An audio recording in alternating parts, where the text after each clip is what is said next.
Welcome back, everybody. Inspired by the recent release of the Opalised Fossil Australia Post stamp collection, which I just did a video on prior to this. Amazing stamps. This isn't quite a snail, but it is a mussel. So this is half of a mussel shell. I guess you could probably say a quarter if you count the second half of it. But yeah, in terms of one side of a mussel shell, this is half of it, the butt end, and it's got a fair bit of sand still in it. It's got a lot of potch left in it. A lot of this doesn't seem very colourful, but if we give it a little bit of a bath, we'll see what we're really dealing with here, and it is quite a nice piece. It's got a little bit of a smattering of colour on the top. See if I can get it focused. So yeah, smattering of colour on the top, but it's got some nice vibrant colour bars just going straight through it. Now with this, I'm simply just going to polish off the outer edge, just with the Nova tips basically. There's not a lot of huge things I've got to do. I will grind this sand back a little bit, at least to make it flush with the bottom edge of this shell, so all of that part there will disappear. But also, I am thinking that for this one in particular, I might even just try to carve a lot of this out, because there seems to be a lot of potential colour just under there. And it looks kind of cool if you just can see both sides of it. It'll all come down to how bad I think this fracture is, because I don't want to take off all of this if it's stabilising the outer shell. But yeah. I also don't want to change the shape of the shell too much, because I like fossils to remain intact if at all possible. I'm constantly hunting for full shells, and yeah, I've got a few full shells that I'm interested in online that I see. Jennie and Shane sell a lot of them. Julian's just gotten into a bit of shell stuff as well, so I'm always keeping in touch with those guys and monitoring anything they're selling in terms of fossils. They are, apart from Boulder Opal, my favourite opal related piece. So yeah, we're just going to go at this, diamond grit to get rid of this, and Nova tips to just try to bring out the full potential of this beautiful shell. And yeah, maybe even this cloudy patch up here might clear up and show a little bit of colour under it. And then we'll have a fully stripy coloured shell, which would be nice. But there's only one way to find out, and it's not by talking, so let's do it.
Well, here it is, an absolute stunning piece.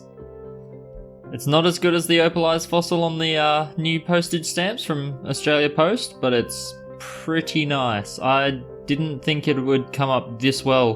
When it was rough, we could see this crystal band or two going across the face of it, and now that it's popping out red and green and blue, it's a really nice, like I can get a loading bar effect if I just tweak it right. So it's an amazing piece. Unfortunately, like most fossils, you can't get them free of all cracks. Sometimes you can, this one not really. So this crack here prevented me from clearing out any of this because it's really being held together by that sand. So you can see just here, even though I've cleaned it up a bit, you can still see the edge of that. That's cracking all the way through to that sand, and then if you follow it along all the way to the other side, it's also cracking through. And it's got an incredibly vivid green-blue crystal end on it, but you can see there that there's a little chip out of it. So there was a loose little piece right at the tail end of that crack, which has come off. There's also this weird little bit of shell. An unusual little feature here, which I didn't really try too hard with, but I just kept it there just because it looked kind of cool. It does have a bit of colour in it, which is an added bonus. And yeah, you can see that there's a few other cracks and fractures showing up, but overall, it's covered in colour. There's a little bit of a cloudy top part up here, which didn't really look like any colour was sitting underneath that cloudy bit of crystal, so gave that a miss. But all in all, much better than I thought looking at the piece of rough. Those bands going right through, right across the piece, beautiful. And then wherever there isn't a band, there's just this smattering of every colour you can find in opal. So really nice piece. This stuff really surprised me. If you notice when I'm carving it towards the beginning, it's coming off muddy, like that kind of coloured mud, right from the get-go, which I thought was weird. I was expecting this to come off a bit white and cloudy and cloud up my water, but no, it just came off straight mud, which you don't really see looking at it. It almost had a Boulder Opal Ironstone effect when I was carving away at it. But yeah, all I did with that was just even it up to the edge of the opal, rounded off the edges, all of that. This is the Nova tip ending on the rose, which is a 3000 grit Nova tip. So more of a pre-polish. I will go through, so you can see here that it's a bit of a pre-polish because you've still got that slight fogginess and whatnot. I will go through and save this polish for another video. I want to have a good video on polishing with the new lighting and everything. But I want a couple really different pieces, ones that'll behave really differently. And this, I reckon, will catch a little bit of serum in the crack, so that'll be a good thing to show off. How to clean that out, I did the video on it recently, but it'll be nice to do it on a piece properly. And yeah, I'll try to get a whole range of different opals together and then do a polishing vid. Maybe even a live stream if I can work out a way to make my rotary tool not blow out everyone's ears. So this is the end of this one. It really is an amazing piece. It looks even better in person. I really need to upgrade my camera. If I had an upgraded camera for this video, I would have been so happy.